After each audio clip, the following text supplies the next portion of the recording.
അസ്സലാമു അലൈക്കും വറഹ്മത്തുള്ളാഹി വബറകാത്ത്. പ്രിയപ്പെട്ടവരെ, നാം ഇന്ന് ചർച്ച ചെയ്യുന്നത് നമ്മുടെ പ്രവാചകൻ മുഹമ്മദ് നബി സല്ലല്ലാഹു അലൈഹി വസല്ലമയുടെ വീടിനെ കുറിച്ചാണ്. അറബിയുടെ രാജാവായിരുന്നു പരിശുദ്ധ റസൂൽ, ദീനയുടെ ചക്രവർത്തി. പക്ഷെ അവിടുന്ന് ജീവിച്ച ജീവിതം, അവിടുത്തെ അരമന, അവിടുത്തെ ഭവനം, ഇതൊക്കെ എങ്ങനെയെന്ന് ഇന്ന് നമുക്കൊന്ന് ചർച്ച ചെയ്യാം. ഇന്ന് അറബ് നാടിൻ്റെ ഭരണം കയ്യിൽ വന്നിരിക്കുന്നു, പ്രതാപവും കൈവന്നിരിക്കുന്നു. അതിനാൽ അതിന് ഉചിതമായ ഉത്തമ ഭരണപാഠവും രാജകീയ ആഡംബരങ്ങളും സുഖജീവിതത്തിൻ്റെ കോലാഹലങ്ങളും ഒക്കെ ദൃശ്യമാവേണ്ടതല്ലേ? റോമാ സാമ്രാജ്യം കൈസർ ചക്രവർത്തിയുടെ ഭരണത്തിന് കീഴിലാണ്. പേർഷ്യയിലോ മഹാചക്രവർത്തി ഖുസ്രു പ്രൗഢിയോടെ ഭരണപീഠത്തിലിരിക്കുന്നു. ഈജിപ്തിൽ മുഖൌഖിസ് കിരീടാധിപതിയായി കീർത്തിയോടെ കാലം കഴിക്കുമ്പോൾ അബ്സീനിയയിൽ നജ്ജാഷിയും പ്രൗഢിയോടെ തന്നെ വാഴുന്നു. എന്നാൽ എത്രയോ നൂറ്റാണ്ടുകൾ കടന്നുപോയിട്ടും അറബ് നാട്ടിൽ കേന്ദ്ര ഭരണമെന്തെന്നറിയാത്ത അറേബ്യയിൽ ഇപ്പോൾ സ്വന്തമായി ഒരു ഭരണകൂടം സ്ഥാപിക്കപ്പെട്ടിരിക്കുന്നു. ഈ രാഷ്ട്രത്തിൻ്റെ ഭരണത്തലവൻ പേരും പെരുമയും ദർബാറും മന്ത്രിപ്രധാനികളും സൈന്യവും അംഗരക്ഷകരും പട്ടുവസ്ത്രങ്ങളും നവരത്നങ്ങൾ പതിച്ച കിരീടവും രാജകട്ടിലും ചെങ്കോലും സിംഹാസനവും പരിചാരകന്മാരുടെ പകിട്ടേറിയ ജീവിതവുമൊക്കെയുള്ള സർവാലങ്കാര വിഭൂഷിതനായ, ഭയപ്പെടുത്തുകയും പ്രലോഭിപ്പിക്കുകയും ചെയ്യുന്ന ഒരാളായിരിക്കേണ്ടതല്ലേ? അങ്ങനെയല്ലേ വേണ്ടിയിരുന്നത്? എന്നാൽ മദീനയിലെ ആ മഹാചക്രവർത്തിയിൽ വിജയലഹരിയോ ആഡംബരങ്ങളോ ഒന്നും കാണപ്പെട്ടില്ല. സമ്പത്തും സ്വർണവും മിന്നിത്തിളങ്ങുന്ന വൈഢൂര്യങ്ങളും അദ്ദേഹത്തിന്റെ ദർബാറിനെ അലങ്കരിച്ചില്ല. 8 കുതിരകളെ പൂട്ടിയ മനോഹര രഥം അദ്ദേഹത്തെ ചുമന്നുകൊണ്ട് പറന്നില്ല. രാജകൊട്ടാരമോ മണിമണ്ഡപമോ അതിനുവേണ്ട കാവൽക്കാരോ വേലക്കാരോ തുടങ്ങിയ യാതൊരു ആഡംബരവും അവിടെ കാണപ്പെട്ടില്ല. ഒരാഡംബരവുമില്ല. നവരത്നങ്ങൾ പതിച്ച തങ്കക്കവചം അതിൻ്റെ മൂർധാവിൽ മിന്നിത്തിളങ്ങിയില്ല. സ്വർണസിംഹാസനവും ബഹുവർണ്ണ പട്ടുവിരിപ്പുകളും അവിടെ കാണപ്പെട്ടതേയില്ല. പൂക്കൾ കൊണ്ടുള്ള അലങ്കാരത്തോരണങ്ങളും കണ്ണും കരളും കവരുന്ന കാഴ്ചയും അവിടെയില്ല. സൈനിക യോദ്ധാക്കൾ തിളങ്ങുന്ന ആയുധങ്ങളുമായി ശരീരത്തോട് അണിനിരക്കുന്ന കാഴ്ചയും കാണാനില്ല. വിജ്ഞാനകാന്തി വീശുന്ന മുഖങ്ങളുമായി അണിയണിയായി നിൽക്കുന്ന മന്ത്രിപ്പുങ്കവന്മാരും അവിടെയില്ല. ഭരണം ലഭിച്ചാൽ, രാജപദവി കിട്ടിയാൽ അതിനുതക്ക സുഖസൗകര്യങ്ങളും അതോടൊന്നിച്ചുണ്ടാവുക സാധാരണമാണ്, സ്വാഭാവികമാണ്. സമൃദ്ധിയും ഐശ്വര്യവും അതിൻ്റെ കൂടപ്പിറപ്പാണ്. എന്നാൽ വരൂ, ആ രാഷ്ട്രീയ ജീവിതം കാണൂ. ആ രാജാവിൻ്റെ അരമനയും രാജസദസ്സും ഒന്ന് കാണൂ. സുഖജീവിതത്തിനാവശ്യമായ വസ്തുക്കൾ നോക്കൂ. ആ അറബ് രാജാവിൻ്റെ മുഹമ്മദ് നബി സല്ലല്ലാഹു അലൈഹി വസല്ലമയുടെ അരമന നോക്കൂ. അവിടുത്തെ വീട്, അവിടുത്തെ കൊട്ടാരം. 7 അടി നീളവും 6 അടി വീതിയുമുള്ള ഒരു ചെറിയ മുറി, മൺകൊണ്ടുള്ള ചുമരുകൾ, മുറിയിൽ നിന്നാൽ കൈകൊണ്ട് തൊടാവുന്നത്ര ഉയരത്തിലുള്ള മേൽക്കൂര. ഈത്തപ്പന മടലുകൊണ്ടും ഓല കൊണ്ടും നിർമ്മിച്ചതാണ് ആ കൂര.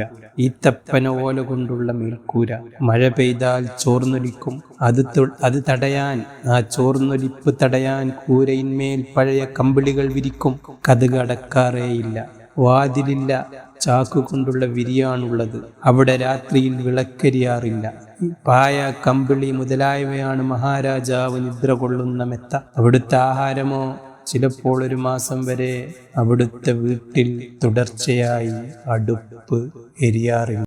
മസ്ജിദുൻ നബവിയുടെ കിഴക്ക് ഭാഗത്ത് ക്രമപ്രകാരം വീതിയും നീളവും തുല്യമായ ഏതാനും മുറികളുണ്ട്.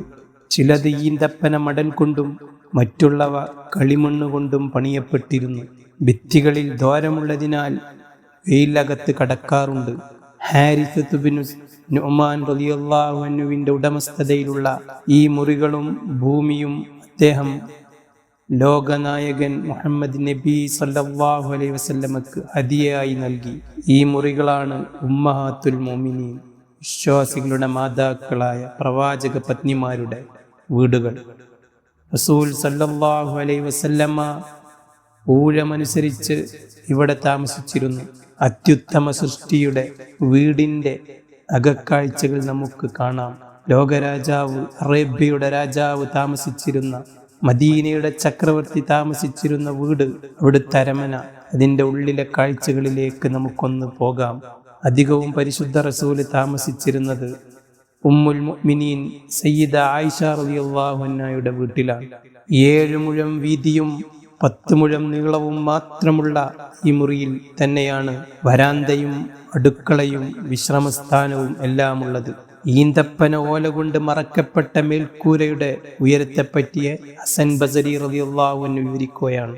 നബി തങ്ങളുടെ വഫാത്തിന് ശേഷം സല്ലല്ലാഹു അലൈഹി വസല്ലം ഞാൻ കുട്ടിയായിരിക്കെ നബിയുടെ പത്നി ഉമ്മു സലമ റളിയല്ലാഹു അൻഹയുടെ വീട്ടിൽ പ്രവേശിച്ചു.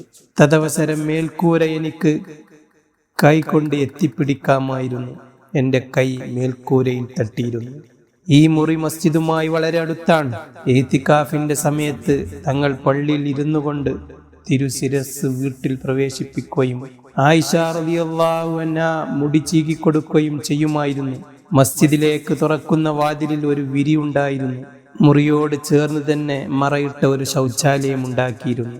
ഇതിന്റെ കിഴക്ക് സൗദ റളിയല്ലാഹു അൻഹയുടെയും വടക്ക് പ്രിയപ്പെട്ട മകൾ ഫാത്തിമ റളിയല്ലാഹു അൻഹയുടെയും തെക്ക് ഹഫ്സ റളിയല്ലാഹു അൻഹയുടെയും വീടുകളാണ്.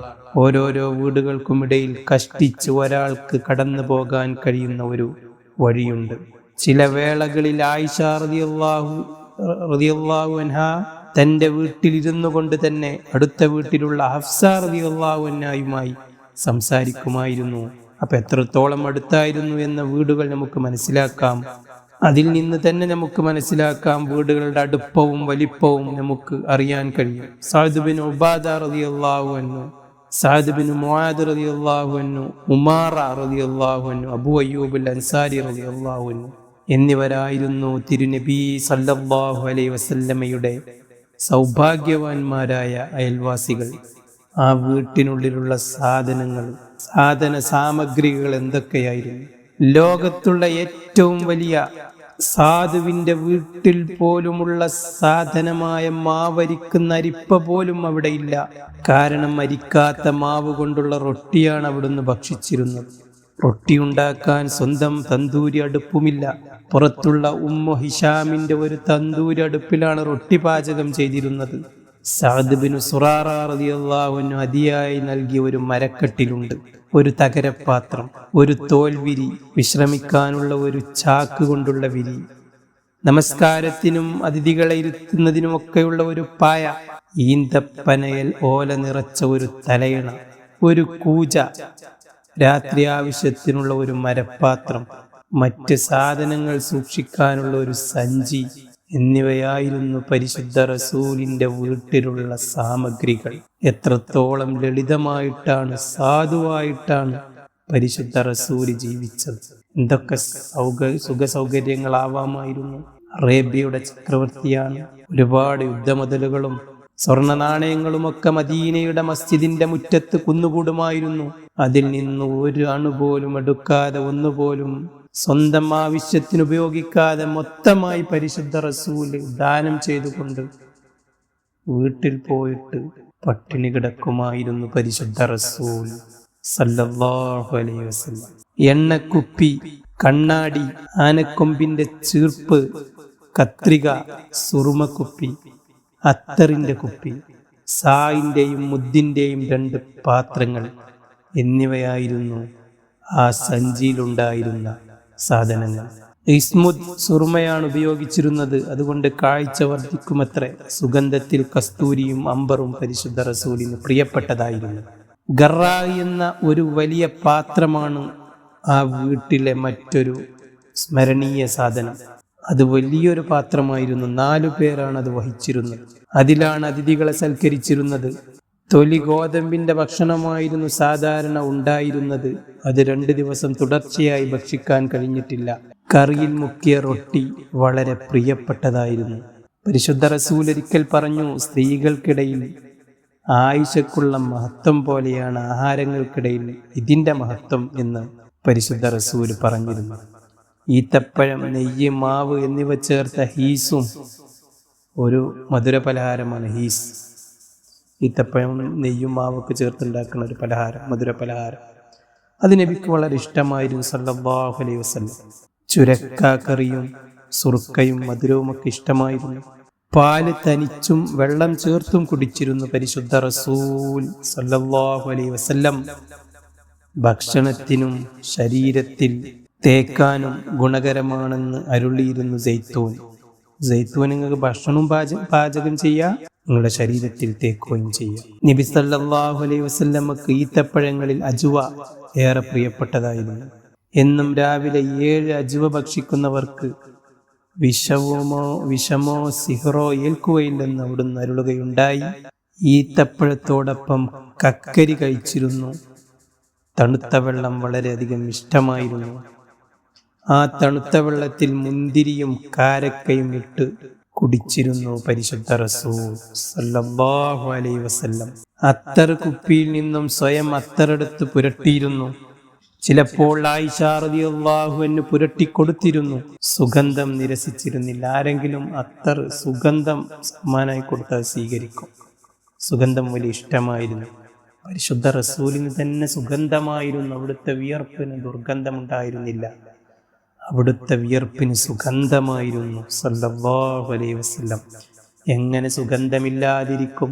എങ്ങനെ നറുമണം സുഗന്ധം വരാതിരിക്കും? കാരണം അല്ലാഹുവിൻ്റെ സൃഷ്ടികളിൽ ഏറ്റവും അത്യുത്തമനല്ലയോ പരിശുദ്ധ റസൂൽ സല്ലല്ലാഹു അലൈഹി വസല്ലം.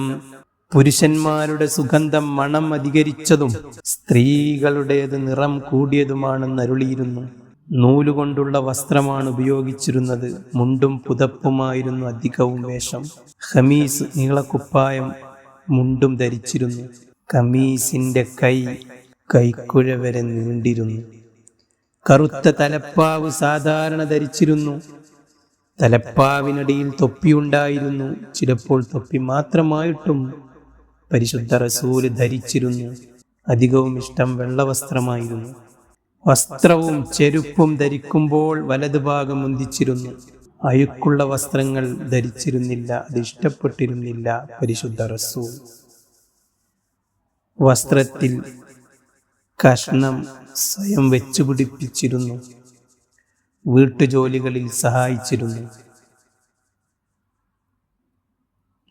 ഇതാണ് ലോകത്ത് സ്വർണമലകൾ വേണമോ എന്ന് ചോദിക്കപ്പെട്ട വിശുദ്ധ വ്യക്തിത്വത്തിന്റെ തിരുഭവനത്തിന്റെ കാഴ്ചകൾ. ദുനിയാവിന്റെ വില അവിടുത്തെ ഈ ജീവിതത്തിൽ നിന്ന്, അവിടുത്തെ ഈ ലളിതമായ ജീവിതത്തിൽ നിന്ന് നാം മനസ്സിലാക്കണം. ഒരു ദിവസം പരിശുദ്ധ റസൂലിനെ സല്ലല്ലാഹു അലൈഹി വസല്ലമ തങ്ങളെ കാണാൻ അവിടുത്തെ പ്രിയപ്പെട്ട കൂട്ടുകാരൻ ഉമർ ബിൻ ഖത്താബ് റളിയല്ലാഹു അൻഹു വീട്ടിലേക്ക് വന്നപ്പോൾ പരിശുദ്ധ റസൂൽ ഈത്തപ്പന ഓലയുടെ പായയിൽ ഉറങ്ങാണ്. ഉമറിനെ കണ്ടപാട് റസൂല് എണീറ്റിരുന്നു. അപ്പോൾ ഉമർ റളിയല്ലാഹു അൻഹു പരിശുദ്ധ റസൂലിൻ്റെ ശരീരത്തിൽ ഈത്തപ്പന ഓലയുടെ പാട് കണ്ടു. പരുപരുത്ത ഈത്തപ്പന ഓലയിൽ കിടന്നുറങ്ങിയതുകൊണ്ട് അവിടുത്തെ തിരുശരീരത്തിൽ ഈത്തപ്പന ഓലയുടെ പാട് കണ്ടപ്പോൾ ഉമർ റളിയല്ലാഹു അൻഹു കരഞ്ഞു. ഉമർ റളിയല്ലാഹു അൻഹു പറഞ്ഞു, അല്ലാഹുവിൻ്റെ റസൂലേ, കിസറിൻ്റെയും കൈസറിൻ്റെയും രാജാക്കന്മാർ സ്വർണ്ണമെത്തയിലും വലിയ കൊട്ടാരങ്ങളിലും വസിക്കുമ്പോൾ അങ്ങ് പരുപരുത്ത ഈത്തപ്പന ഓലയിൽ കിടന്നുറങ്ങിയതുകൊണ്ട് അങ്ങയുടെ ശരീരത്തിൽ പാട് വീണല്ലോ മുസ്തഫ സല്ലല്ലാഹു അലൈഹി വസല്ലം. അത് കണ്ടപ്പോൾ എൻ്റെ കണ്ണുകൾ നിറഞ്ഞു യാ റസൂലല്ലാഹ് സല്ലല്ലാഹു അലൈഹി വസല്ലം. അപ്പോൾ റസൂല് പറഞ്ഞു, ഉമറേ, ഞാനും ഈ ദുനിയാവും തമ്മിൽ എന്തിരിക്കുന്നു ഉമറേ? ഈ ദുനിയാവ് ഒരു വഴിയമ്പലം മാത്രമാണ്. അല്പനേരം തങ്ങാനുള്ള ഒരു സത്രം മാത്രമാണ് ഈ ദുനിയാവ് ഉമറേ. യഥാർത്ഥ ജീവിതം പരലോകമാണ് ഉമറേ. അവിടുത്തെ ജീവിതം ശാശ്വതമാണ് ഉമറേ. അതുകൊണ്ട് ഈ ദുനിയാവുമായിട്ട് ഈ ദുനിയാവിൽ എന്തിന് ആർഭാടം ഉമറേ എന്ന് പരിശുദ്ധ റസൂൽ ഉമർ റളിയല്ലാഹു അൻഹുവിനോട് പറഞ്ഞു. ഇതൊക്കെയാണ് പരിശുദ്ധ റസൂലിൻ്റെ വീടും വീട്ടിലെ കാഴ്ചകളും. അല്ലാഹു നമ്മെ പുണ്യ നബിയുടെ സ്നേഹത്തിൽ ജീവിപ്പിച്ച് മരിപ്പിക്കട്ടെ. നാളെ അവിടുത്തെ തിരുശഫായത്തിന് അള്ളാഹു നമ്മെ അർഹരാക്കട്ടെ എന്ന് പ്രാർത്ഥിച്ചുകൊണ്ട് എൻ്റെ ഈ ചെറിയ ചർച്ച ഞാൻ നിർത്തുന്നു. അസ്സലാമു അലൈക്കും വറഹ്മത്തുള്ളാഹി വബറകാതുഹു.